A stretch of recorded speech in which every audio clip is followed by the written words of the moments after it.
Hello, everyone. Thanks for joining, and I'm looking forward to sharing this with you today. Now, just by way of a very quick introduction before we get started, just to let you know who I am and why on earth you might even want to listen to me.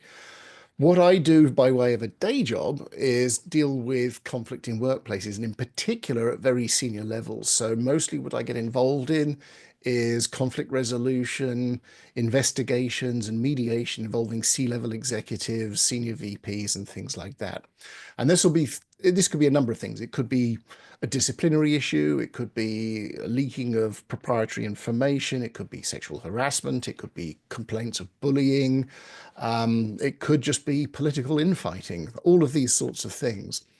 And the reason I get involved, and I have a number of multinational clients, believe it or not, but the reason I get involved is because the power and status of the people concerned is so senior that it's very difficult to deal with internally without people being influenced by the personalities that are being investigated or dealt with. So what I'm going to talk about today is a little bit about the whole thing behind conflict psychology and really orienting it towards maybe some useful tips and techniques that you can use when you find yourself in one of these situations, hopefully so that someone like me doesn't have to come in and sort it all out afterwards. But let's start with a little bit of fun. Now, as we go through this, please feel free to speak up, ask questions, share your thoughts. If something pops up that brings to mind an experience of your own, please share that. I'll keep an eye on the chat window as well. So if I see anybody putting anything in chat, questions in there, I'll come to it as soon as I can. So let's start with this open question. This is great when we're all in person, but we can do this virtually. What I'd like you to do is raise a hand. It can be real or virtual. Thanks, Charlotte, kicking off like that. So raise a hand, even if it's in your mind's eye, if you think you are a reasonable, rational, and intelligent person. Now, if your hand doesn't go up, please feel free to make yourself known in the chat because we'd love to know which of us isn't. Okay, that sounds fine. So let's keep those little hands there. Now, the next part of this little challenge is keeping your hand up if you have never been in a heated argument. Unsurprisingly, most hands tend to go down. We all think we're reasonable, rational, and intelligent, but most of us, if not all of us, have at some point been in a heated argument. If your hand is still up, again, please make yourself known in the chat so that we can bask in the radiance of your brilliance, because it is quite rare that that happens. So, but why? I mean, why does we have this phenomenon? Why do ostensibly reasonable and rational and intelligent people like us get into these heated arguments? That's kind of what we're going to be talking about today. So what I want to cover with you and have a bit of a chat about is this whole notion of conflict, and in particular, the difference between managing a third-party conflict versus being a first party yourself.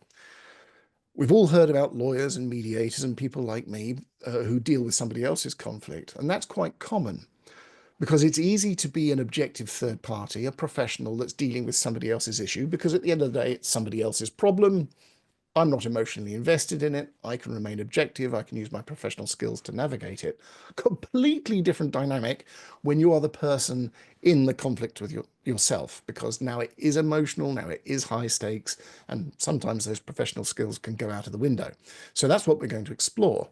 I'm going to talk through some of the cognitive biases that lay the foundation for conflict, the things that get all of us predisposed to conflict. And some of this is an extract from a course I teach on conflict psychology.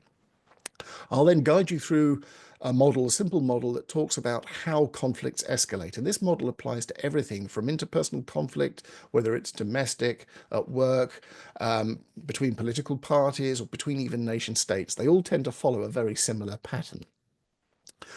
We'll touch on the role of emotion in conflict because that's particularly important when you are the first party to the conflict. And then what I'm going to do is work through, it'll just be an introduction, obviously, with the time we have available, but some hints and tips, things you can put in your toolbox to help you manage these situations when you find yourself in them, especially when you're dealing with senior execs, other peers that you have to influence and maybe overcome some challenges with. Now, very briefly, the reason why this sort of topic is important is because what we want to try and do is prevent these sorts of problems, these conflicts occurring in the first place. Normally, when we talk about conflict or anything, whether it's business continuity or something else, most people naturally gravitate towards the most expensive way of dealing with it. That's the recovery part. Going to court, having settlement agreements, getting lawyers involved, claiming on insurance, whatever it is. But actually, it's much cheaper, both in terms of aggravation and cost, to try and prevent the conflict from happening in the first place. Or if it does, minimizing the blast radius, the impact of that by intervening early and trying to prevent it from escalating further. I'm not going to dwell too much on this because this part because it's fairly straightforward and folks of your experience will be well familiar with it. But examples of preventing problems will be around setting clear expectations, making sure people know what's expected of them. Most important part for what we're going to be talking about today is communication. There's a psychological phenomenon known as explanatory gaps. And this is where if we see something that we don't understand, someone's making a change we don't understand, made a decision we don't understand, behaved in a way that we don't understand, that creates an explanatory gap. And we tend to make up our own narratives to fill that explanatory gap. And I ask you, who do you know that makes up good news? Nobody. So people tend to fill explanatory gaps with cynical interpretations. And we see this all the time when we interpret the behavior of politicians and managers and what have you. So and you may have heard of an aphorism called Hanlon's razor. And Hanlon's razor states, never ascribe to malice that which can be explained by stupidity or incompetence or human error. And the reason the aphorism exists is precisely because that's exactly what we do.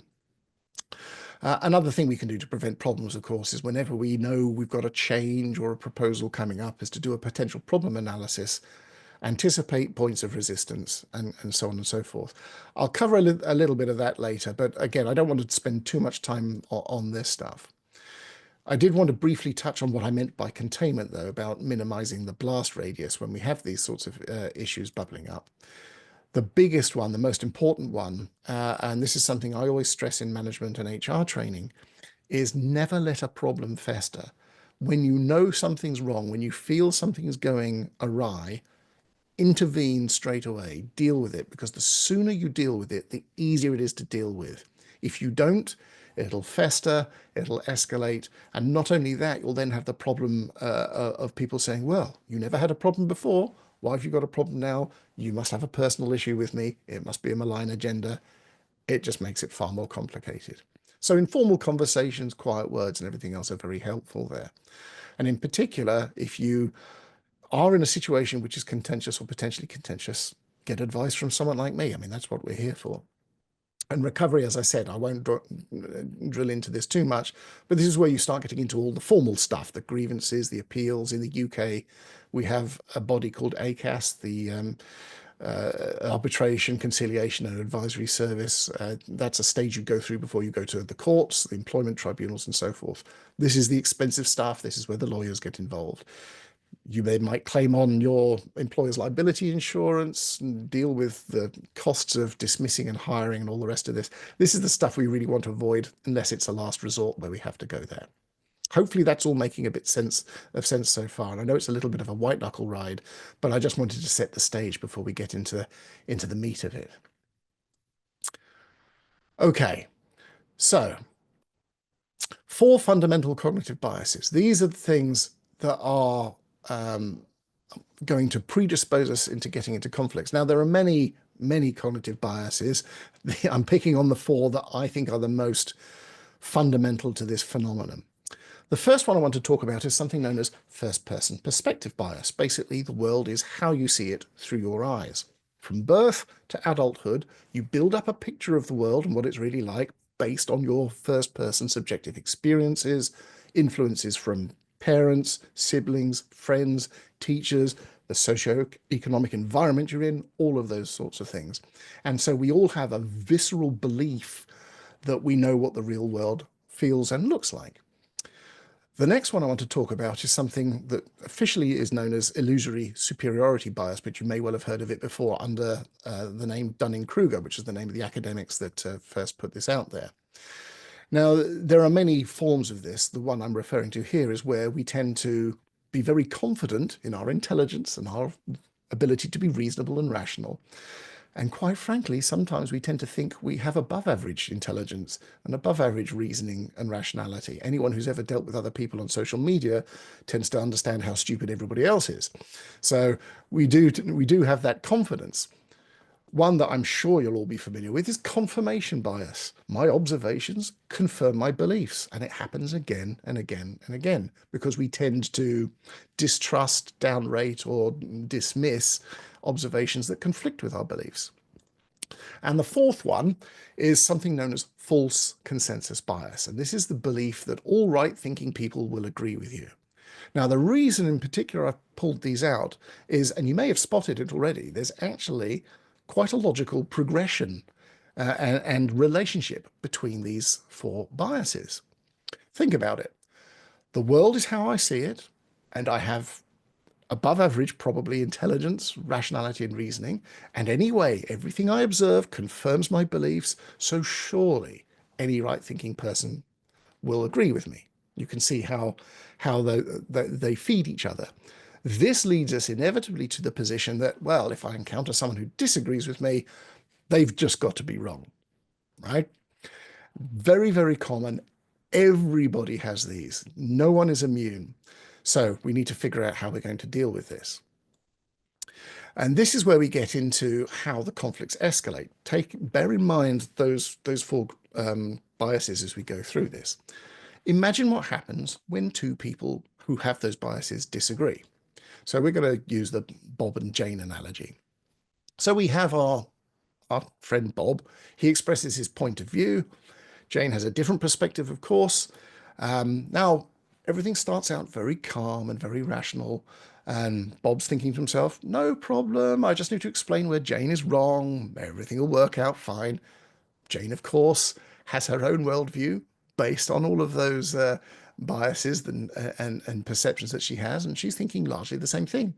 Just need to point out what Bob's missing. We'll end up on the same page. It'll all be fine.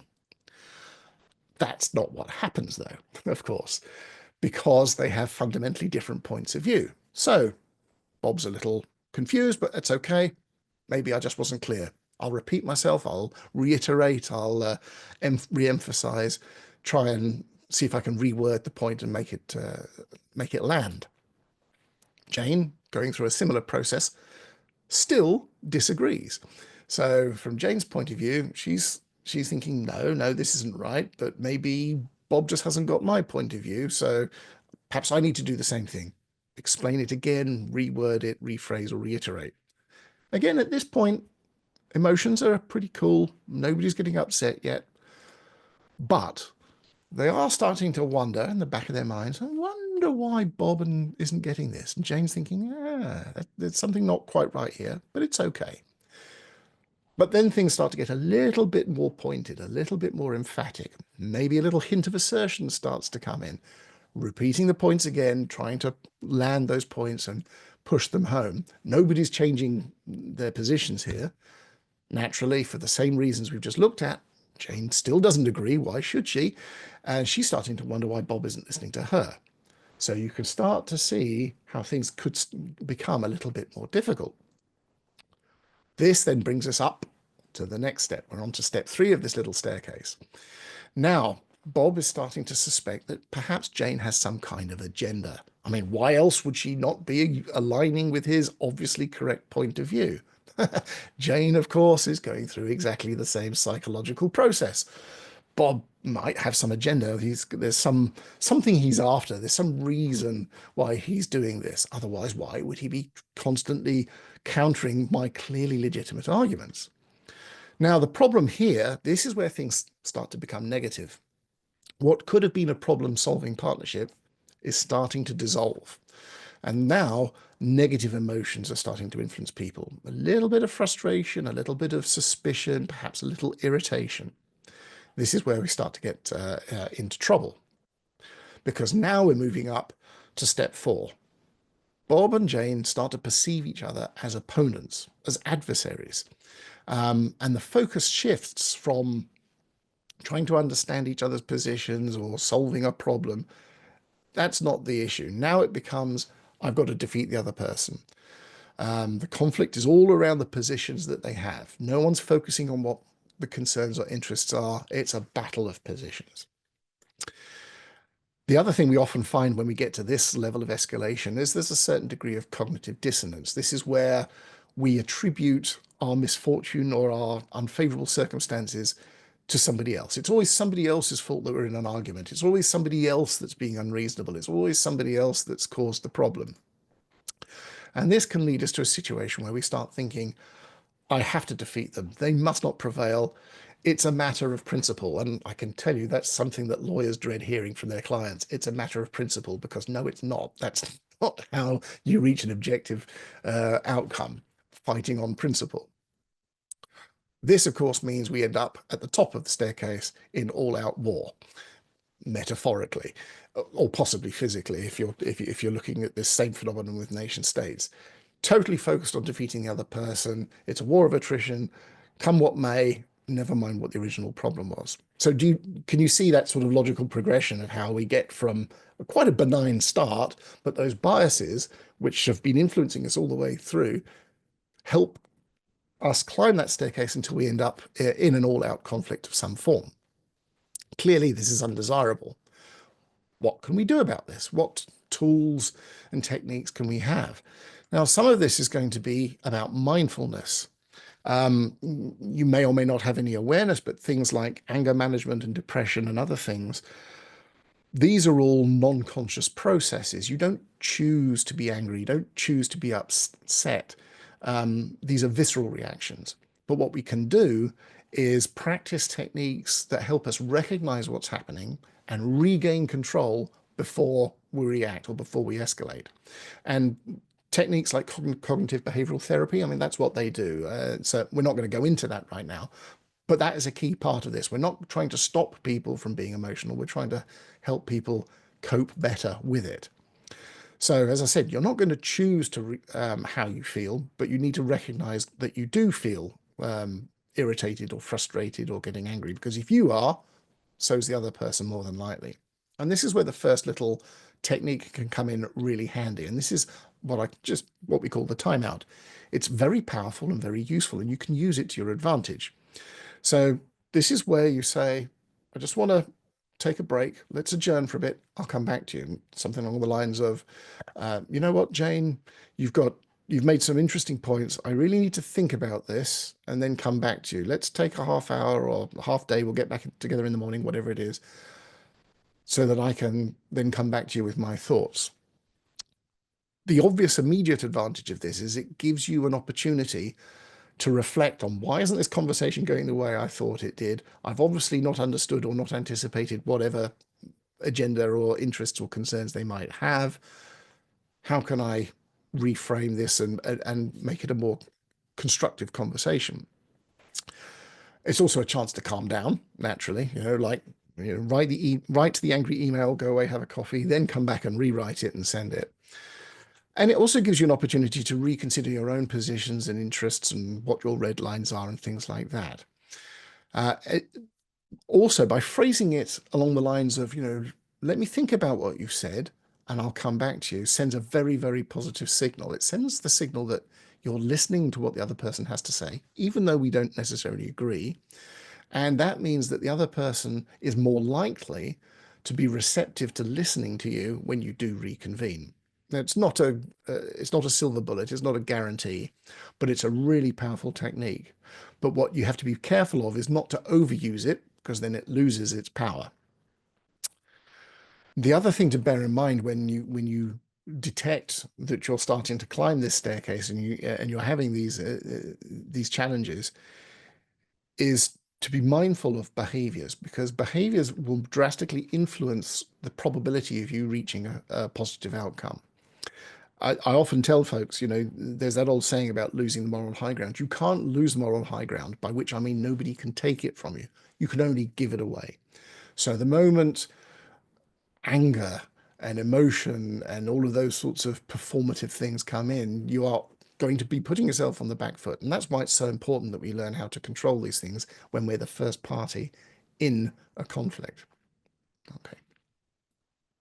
So on that topic, emotions and conflict, there are a few different ways where these can bubble up. So the most common one, and the one you might be thinking of straight away, is just your appraisal to the situation. Something's happened. This is my visceral reaction to it. But there are other sources of emotion as well. So it could be your affiliations. For example, union reps, employee representatives, uh, supporters of the same football team. They will have an emotional reaction to the trials and tribulations of their team because they feel some affiliation to it. There are also sentiments, so things that are not necessarily specific to a particular event, but just things that you carry with you through life, these enduring perspectives on whether you look at something favorably or unfavorably. Now, whenever we find ourselves in a conflict, no matter what stage it is, we do tend to become emotionally invested. Certainly if it escalates to the point where so there's a formal complaint, a formal grievance, or some form of conflict. And when we're emotionally invested in our case, we passionately believe in the righteousness of our position, whatever it might be. And that makes it extremely difficult for us to accept anything but a victory, vindication for our point of view. So that's one of the challenges I have to deal with as a mediator, is when you've got two people with diametrically opposed positions who don't want to back down because they're absolutely convinced they're right. How on earth do we get them to realign? That's one of the challenges we have to work through here. The emotions that we have affect, of course, how we interpret the actions of others. If I'm angry or distrustful or suspicious, I'm going to be looking at your actions with a bit of a cross-eyed glance, through a distorted lens, if you like. And likewise, it'll affect our judgment. So how we react to stimulus, how we react to other people and what they're saying and doing, and how we communicate with them. So these are all quite natural, but they're also potentially undesirable. We want to at least have some degree of control over over this, or be able to regain these controls. Now, there are other factors that can influence conflict as well, naturally.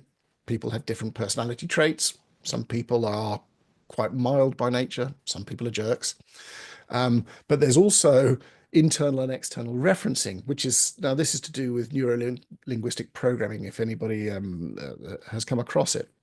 What I mean by that is it depends on your frame of reference. So someone who's internally referenced tends to believe or put more weight on their own perspectives, whereas someone who's externally referenced can be more easily influenced by others.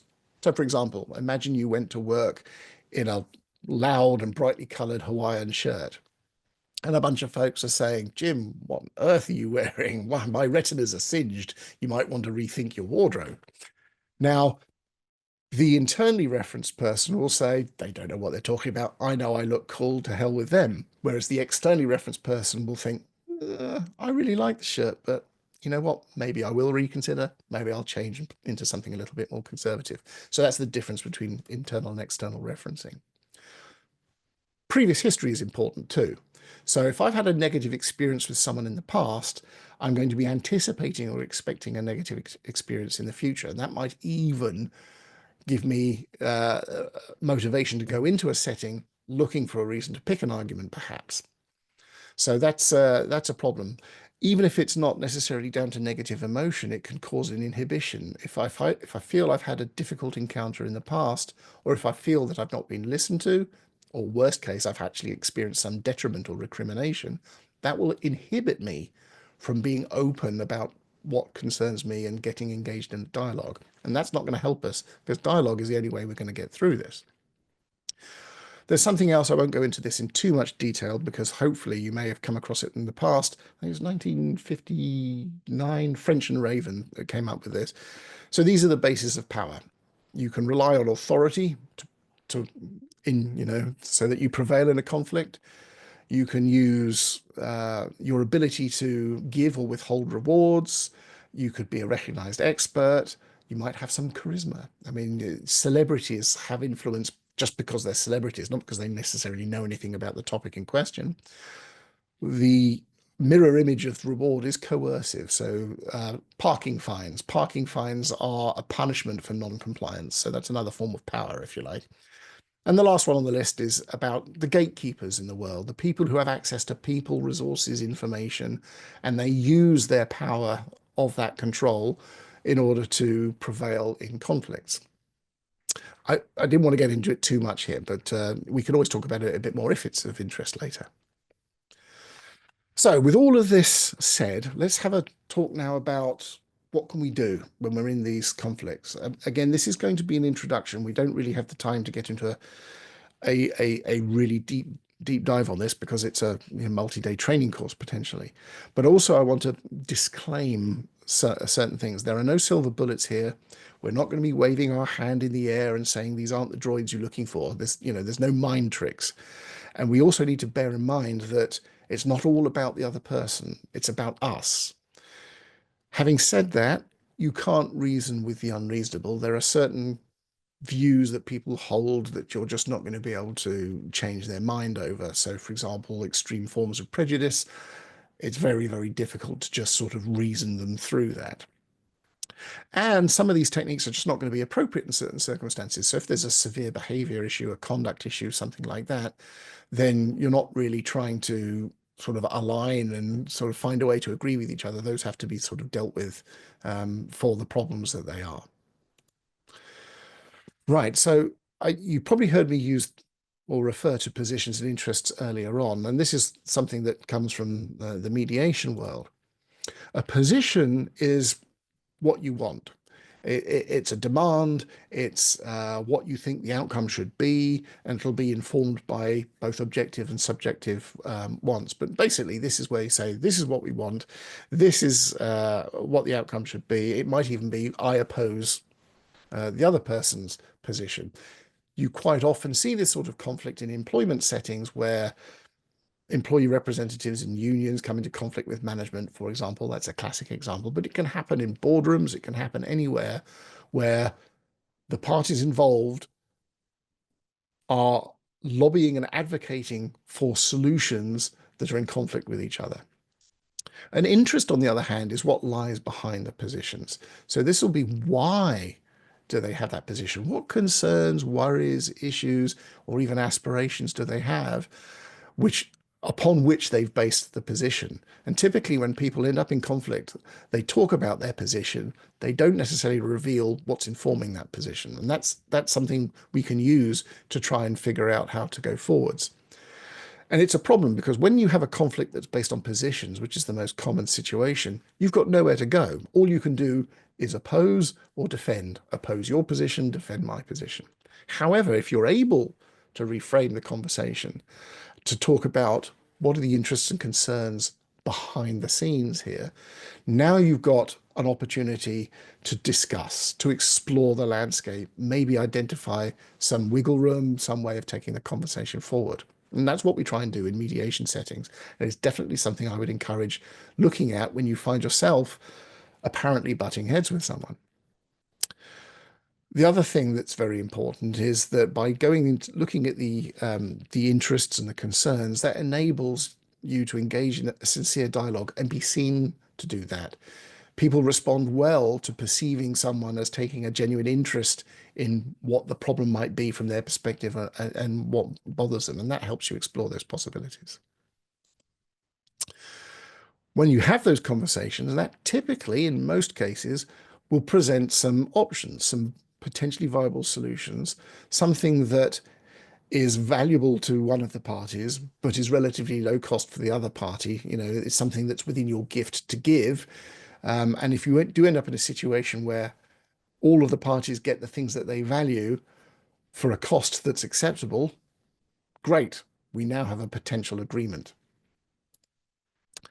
Now, I used the magic word reframing there. So let me give you some examples of reframing, just to help visualize it a bit, if you like. Now, again, this is a mediation technique. Mediation is, of course, a third-party facilitation process, but you can use it yourself when you are in a conflict yourself. So I'm going to use an example. Now, this example it's a little trivial, but that's not because I won't have the time to go through a realistic and complex scenario. So I'm just going to use something that will illustrate the point. So this is a situation in this hypothetical scenario. You can imagine where someone, they're doing well, they're successful, they want to buy themselves a car, they want something with a little bit of presence, a little bit of performance, and they're looking towards something perhaps a little more exotic. So we have this individual, they go into the luxury car center and they've seen that there's a Ferrari F355 for sale. Loved them since they were of a younger age. They really want the car. It's got all the presence and the performance and the symbology of success that they're looking for. Unfortunately, however, when they talk to the salesperson says, "Really sorry, we've actually sold it. We've taken a deposit. It just hasn't gone yet. We're sorting it all out. That's no longer available, and there's nothing else here." So this presents a bit of a challenge. The salesperson, of course, is thinking, hey, I have a potentially high net worth person here. I'm incentivized on selling. I'd really like to sell them a car, but I can't sell them the one they want. Now, what they could do is try reframing. They could try a trivial, clumsy approach, which is simply just to say, oh, well, okay, let's take a step back and understand your requirements. What are your requirements? And of course, the buyer could simply retort, oh, it's easy. Here are my requirements. It's got to be red. It's got to be Italian. It's got to have a prancing horse on the hood. Now, that might sound facetious, but funny enough, that's what happens all the time in these situations, even in things like requests for tender. What people will do is they'll have a position, they'll have something in their mind's eye about what the solution would look like, and they will then frame the requirements to paint a picture of that solution. It's like the Texas sharpshooter fallacy. You throw a dart at the wall and then you paint a target around the dart. So it's a decision disguised as a set of requirements. So one thing we can do if we use a slightly more sophisticated reframing technique is to ask more probing diagnostic questions. So what the salesperson can do instead is say, okay, how many passengers do you need? And the buyer's thinking, well, usually it's just me. Sometimes it's my partner. Oh, actually, no, I've got a couple of colleagues. Maybe I'll take clients out. Yeah, I kind of need 4 seats. Okay, fair enough. How much cargo space do you need? It's just a briefcase, a backpack. Oh no, sometimes I'm going to hotels. I need an overnight bag. My partner might come with me, so there's 2 overnight bags. Maybe I'm going to the expo. I might need a suitcase full of stuff. A couple of suitcases at most, not too much. Okay, fine. Now, when it comes to servicing and everything like that, I mean, obviously, I understand you want something that's got a bit of performance to it, but do you want something that's really highly tuned that needs to be in the garage every 6 months? Or do you want something that can, go for a year or so and eat the freeway miles before it needs servicing? Oh, hell no, I can't be off the road every 6 months. I'm on the road all the time. I need something that can eat the miles. I need something that can go out at least a full year before I have to take it into the shop. Great. Last question. Do you drive all year round or are you sort of like a fair weather driver? I mean, do you need to drive in all weathers, rain, snow, sun? Actually, yeah, I do. Business doesn't stop. I have to go out in the winter. I head up north. Sometimes it can be a bit slippery. All-wheel drive actually might be useful. Great. Now let's think about that set of criteria. How does that apply to the Ferrari? Well, it kind of fails on all of them. It's a two-seater that's off the road every 6 months and all the rest of this stuff. And yeah, apart from a small backpack, you haven't got very much in the way of cargo space. However, the salesperson says, over here, we've got the Audi, we've got the BMW, we've got the Mercedes, we've got some choices over here. They're good performance vehicles, but they can go a full year, in some cases too, without service, plenty of comfort, plenty of space. And you know what? You can even take one for a test drive. Now, that doesn't necessarily mean the salesperson's going to win the sale, but hopefully what I've illustrated is how they've now opened the door to a conversation to explore other options. They've reframed the car buyer away from being locked in on a position, on a particular outcome, and now they're open to perhaps exploring another opportunity. So that was why I wanted to use this trivial example to illustrate it. I say it's trivial. I actually worked with someone who did buy an F355 and sold it a year later for a Range Rover for exactly these reasons. Anyway, so it's a true story as well. Other things we can do, and again, this is going to be a bit of a trivial example, but is to look for alignments of interests rather than just requirements. So again, consider a situation where there is a couple, they want to go on holiday, they want to share the holiday together, but they have a history of going to different places. And the reason they go for different places is because every time they talk about where to go, they're bringing positions to the conversation. One person wants to go here, the other person disagrees, they wants to go there. And that arises because one person wants activities, hiking, mountain biking, water sports, pony trekking, whatever it is. And the other one's like, no, I work flat out. Do you know what? I want to be on the beach. I want to put my feet up. I want to do nothing for a couple of weeks. And those two positions seem irreconcilable. And so in frustration, instead of sharing the holiday, they end up going to different places. So what we do when we talk to them, and again, this is a trivial example, so I know it's not exactly sophisticated, but when we talk them through about, well, what actually is important to you? What is it about the situation that you're finding frustrating? What is the unfulfilled objective? Oh, it's that you want to actually spend time together. Can we think of a solution which has sufficient number of attributes that satisfy both of you, but still allow you to have that opportunity? For example, you can go to the Maldives. One of you can do the water sports and the scuba diving and the activities whilst the other one relaxes on the beach, but you can still share the holiday, have dinner together. You know what? You might even try out an hour lying on the beach with them, and they might even try out an hour snorkeling with you. Now, at least we have an option where the thing that is of the most value, the time together, is achievable at relatively low cost. I mean, yeah, okay, they'll go off swimming and I'll lie on the beach on my own for a bit, but we'll get together later. And so that's where the cost value balance has now shifted in terms of a favorable outcome. Again, trivial examples, but I'm just trying to illustrate the technique for you. Hopefully that makes a bit of sense. The key here in all of this, and this is an ethos that I use when I'm hiring or when I'm working with people, is very much to focus on the how we can rather than why we can't. Whenever you're presented with a challenge or a problem, there are basically two dispositions you can take. There'll be those people that say, oh, here's why you can't do it. Here's why we can't work together. Here's why it can't work. The other camp says, yes, we acknowledge that we have challenges, but let's have a discussion about how we can. So I very much favor working with how we can mindset people. It's a really powerful way of dealing with problems. So how can we satisfy the interests rather than why we can't accept a position or the proposed solution? Very, very important shift in psychology. So just before I wrap up on the slide set thing, I'm just going to briefly talk about negotiation and alignment of interests generally, just sort of as a 30,000-foot view of the phases you would typically go through when you're about to go through a change or you need to have a very crucial conversation with someone about a change in direction, a change in behavior, or a proposal that you think might not be very welcome. The first and probably one of the most important stages is preparation. What are your interests? What are your concerns? What is it you're trying to achieve? What are the objectives you're trying to achieve and why, as opposed to how the objective should be implemented? In particular, anticipate the grounds of resistance. What are the likely concerns and interests and worries that they might have that will get in the way, that will cause them to resist what you're trying to achieve?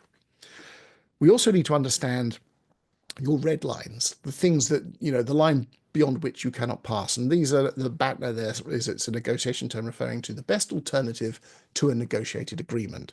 So if you have to walk out of the negotiation, what are you going to do? We're going to close the site down, we'll close the business or something like that.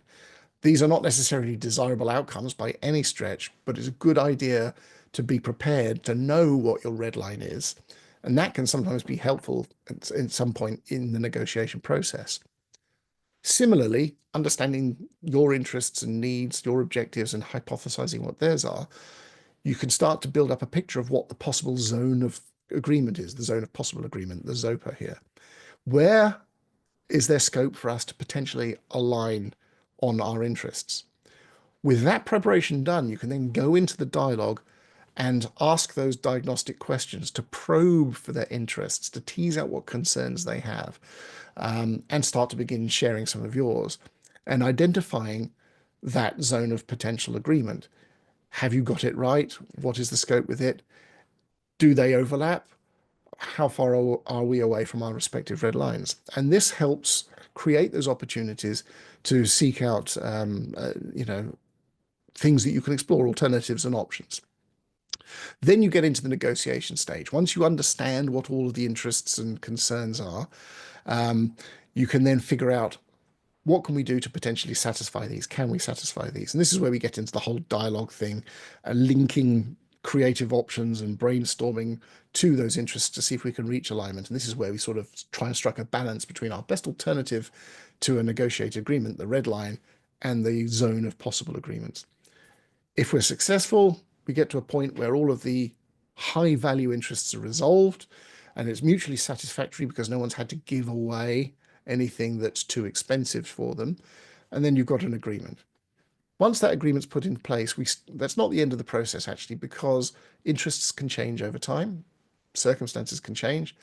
And so we'll need to have a regular dialogue just to make sure things are still on track, make sure that interests are still realigned. And in particular, what we don't want is a passive aggressive phenomenon where people say yes in the room and then try and torpedo the process outside of the room. So again, that was a white knuckle ride through the topic in the interests of time. We're sort of coming up to the 45-minute mark, but that concludes basically what I wanted to talk about from a presentation point of view. And I'd love to invite you to share what questions you have. Thank you.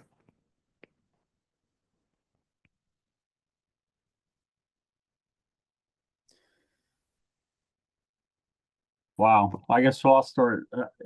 Thank you very much. One of the things I was thinking about when you were talking about position versus interest, having spent pretty much my whole career doing international work, is trying to understand what the other person's interests really are, because that's the piece that none of us want to release. That's the piece that none of us. And so people will make up all kinds of, reasons or excuses or explanations, even not necessarily in a not necessarily on purpose trying to obfuscate, but to not let go of that. But a lot of times what I found is that what is important to the other side are things that I don't care about one way or another. In other words, I'm happy to give it to them if I knew that's what they wanted. So that's the trick, is figuring out what that, well, first of all, knowing on the front end what yours is, but then trying to figure out what the other side's is. Right. I mean, there are some things we can do to help when you go into these conversations to start with, especially if there's any negative history. There's mistrust, cynicism, all of these sorts of things to overcome, and some inhibitions. Sometimes, especially intelligent people, are very good at rationalizing a position without Rationalizing is actually, good.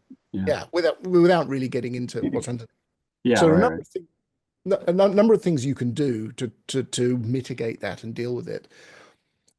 First of all, by the sincere dialogue, the rapport building phase right at the start helps people sort of unclench and relax a little bit. And what I would do is re-emphasize what I'm trying to do. What I'm trying to do here is find something that balances the needs of the business with the needs of the individual. For example, I want to find a mutually acceptable way through this. So I'm signaling that I have a sincere, good faith intent. I'll also start off with some gentle background questions. And I use this in my interviewing as well when I do investigations. So I'll start to say things like, "Hey, Chris, nice to see you. Just to help me understand and get to know you a bit better. I mean, how long have you been working in your role, and sort of, how have things been going?" And but relatively benign questions.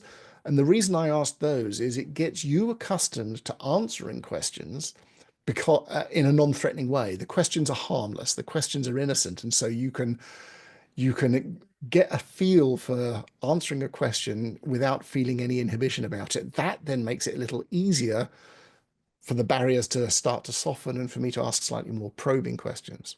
And the inverse is true. I also need to make sure that if you ask me a question, I give you an open and sincere answer.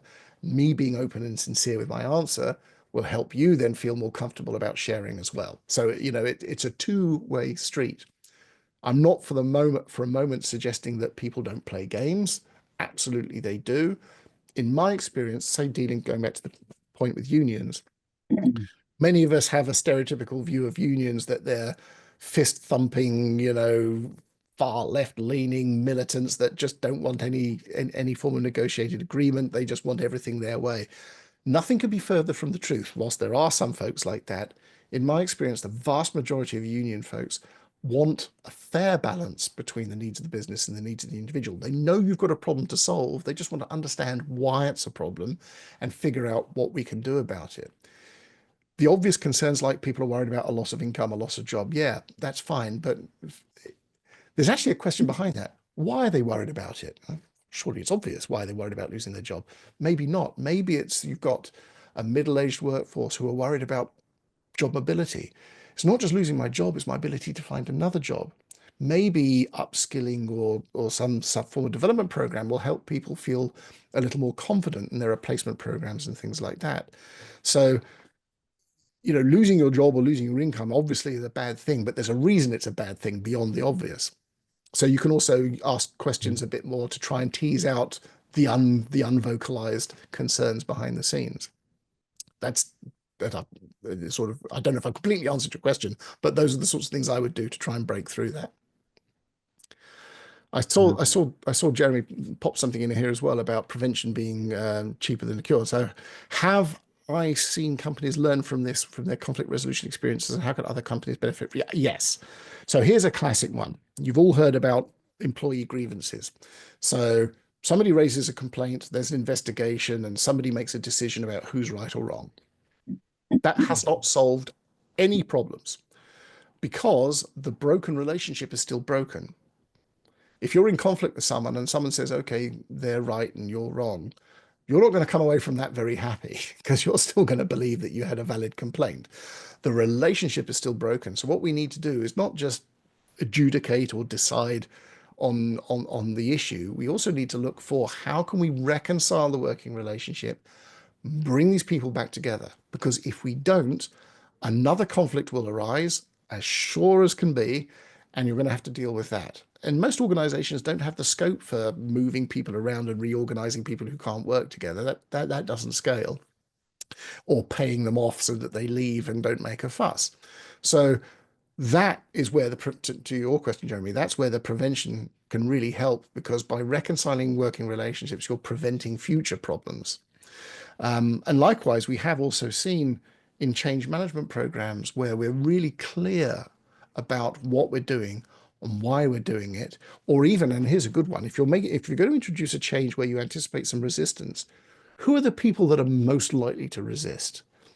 Engage them in it. So, for example, Jeremy, let's say I anticipate that you're going to be a problem child for me. You're going to be someone who's likely to champion for saying no. What I might do is say, hey, let's sit down, and I'll say, Jeremy, we've got this. Here's a business problem we've got to solve.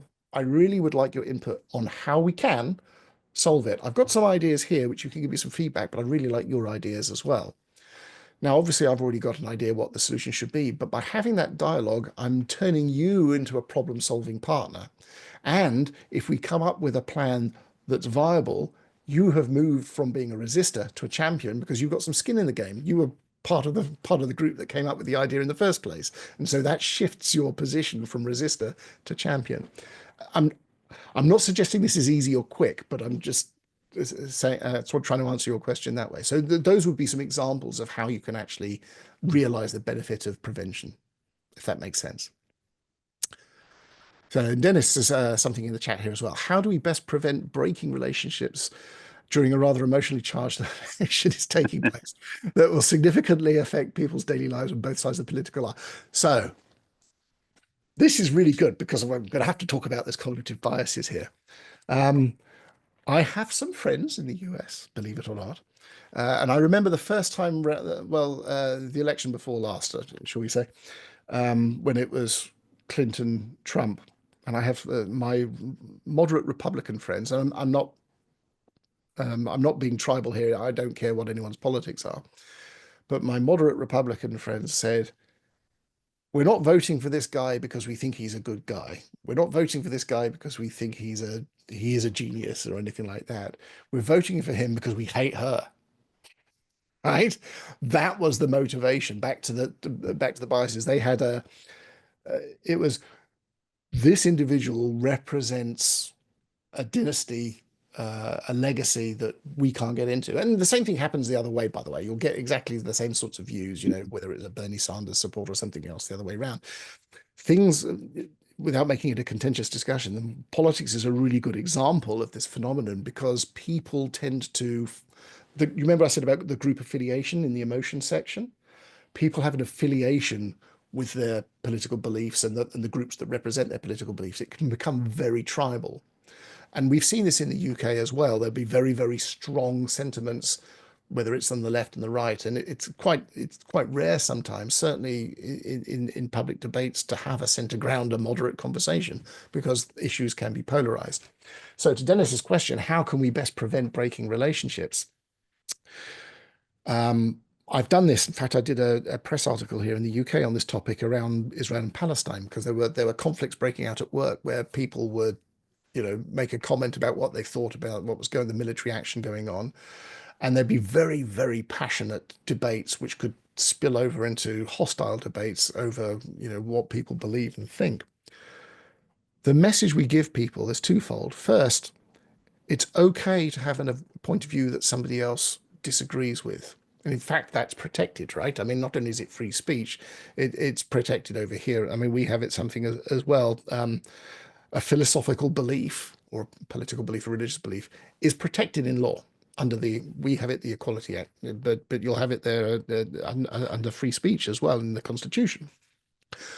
You are free to believe what you want to believe. You are free to have an opinion that other people disagree with or even find objectionable. Believe it or not, it's okay to vocalize your point of view, providing you don't discriminate or harass in the process. So, if take the whole gender thing, if you believe that no, trans women aren't women, they're men, the so-called gender critical point of view, it's okay to hold that belief. It's okay to articulate that belief, providing you're not actually harassing or discriminating against someone in the course of doing so. So sending messages about the, tolerant debate. The other thing we can do is also advise people just don't go there at work because of the dangers of it coming out. We can also remind people about discrimination and harassment policies. We can start to pull in some mediation techniques, because if a conversation does start to stray into a more hostile tone, bring the people together and say there are ways of disagreeing, but you've got a mutual interest here. You're trying to understand each other's positions. You're trying to work together. How can we do that without it breaking down? It's very, very difficult, because what you want to avoid is being dragged into a position where someone is trying to get you to somehow adjudicate on what the right answer is. That you're never going to win that one.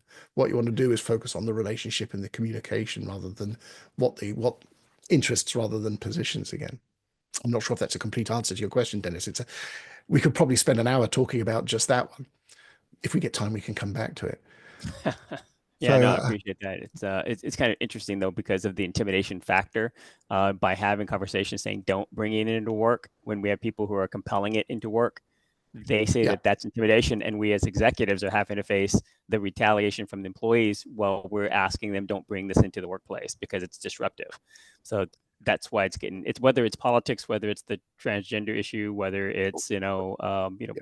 this is happening more and more frequently, and that's what we're navigating. And I haven't found a path there yet.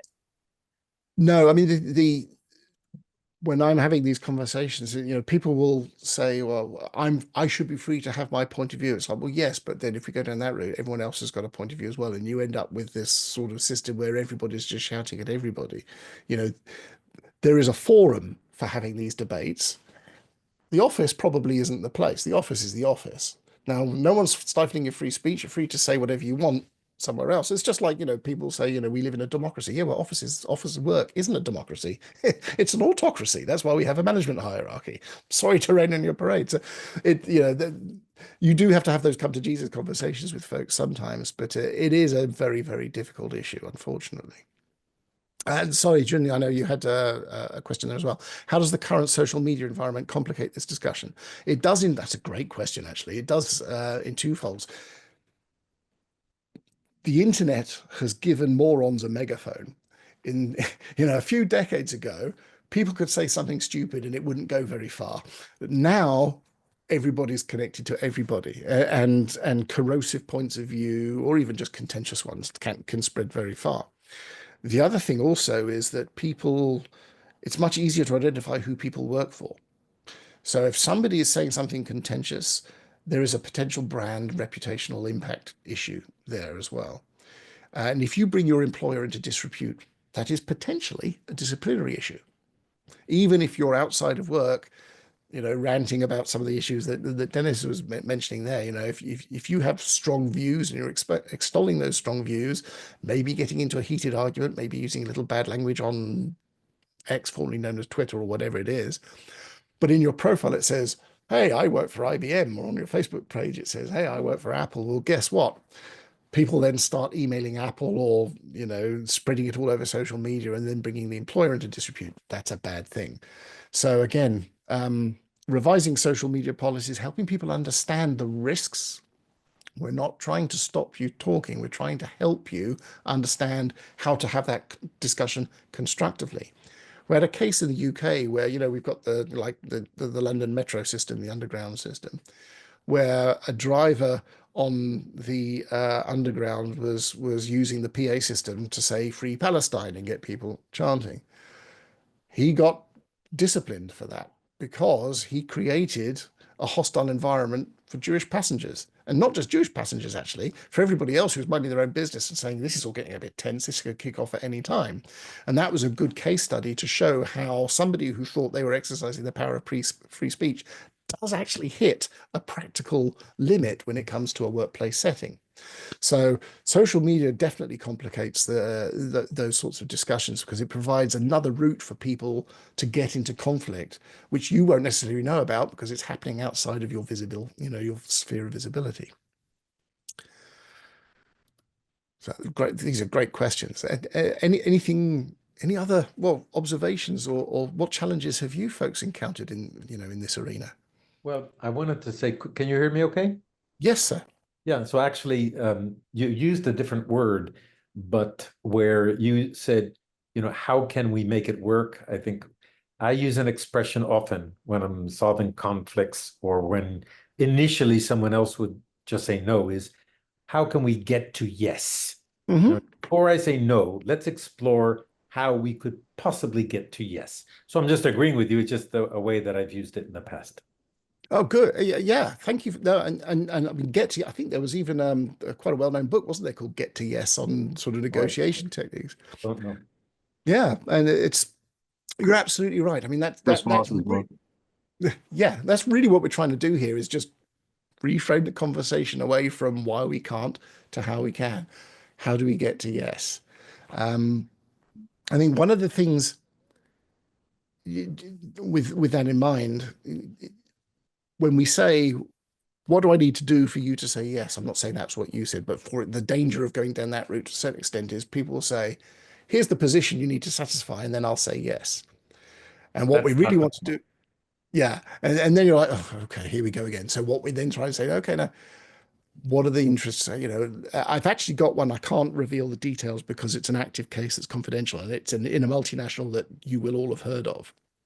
There's a current fight going on between a senior vice president and a chief comms officer. These two individuals were once peers. The previous chief comms officer went on a medical absence, and so they were reporting as peers into the CEO, and there was a division of responsibilities between them, which was a little imbalanced. And then one of them got promoted to the chief comms role. The other one didn't. The other one didn't take this too well. They got really pissed about it. So forgive my language. And so this whole conflict starts up where there's politics and games and people being cut off from access to the CEO and senior management team meetings and all the rest of this sort of thing. So I'm talking with these individuals right now. And of course, accusations are flying about who did what to whom and when and what have you. I'm speaking to the guy who's not been promoted. And I said to him, look, let's think about what's important to you. What are you worried about here? Why is it so important? Why can't you just live with the situation? And he's like, well, Jim, I'm in my 50s. I can't easily just jump and change direction at this point. I had a vision. In fact, I had people promising me, the CEO promising me that I'd be next in line.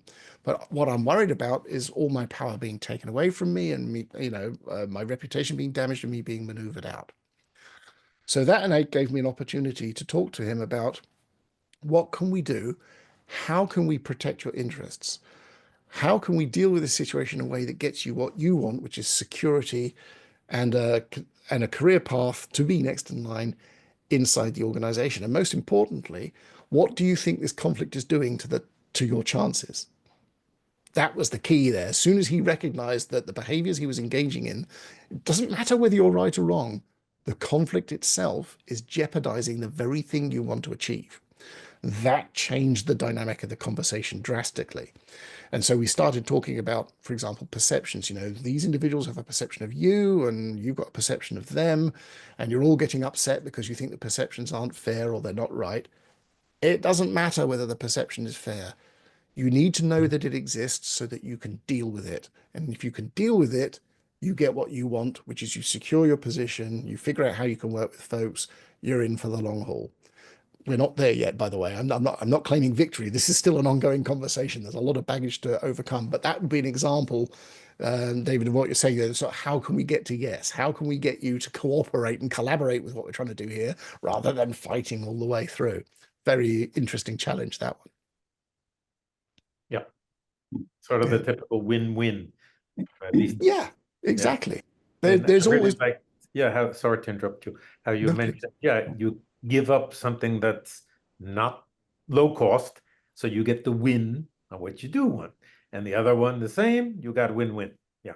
Yes, and I'm not diminishing the complexity. These are difficult things to achieve, but that's what we want to do.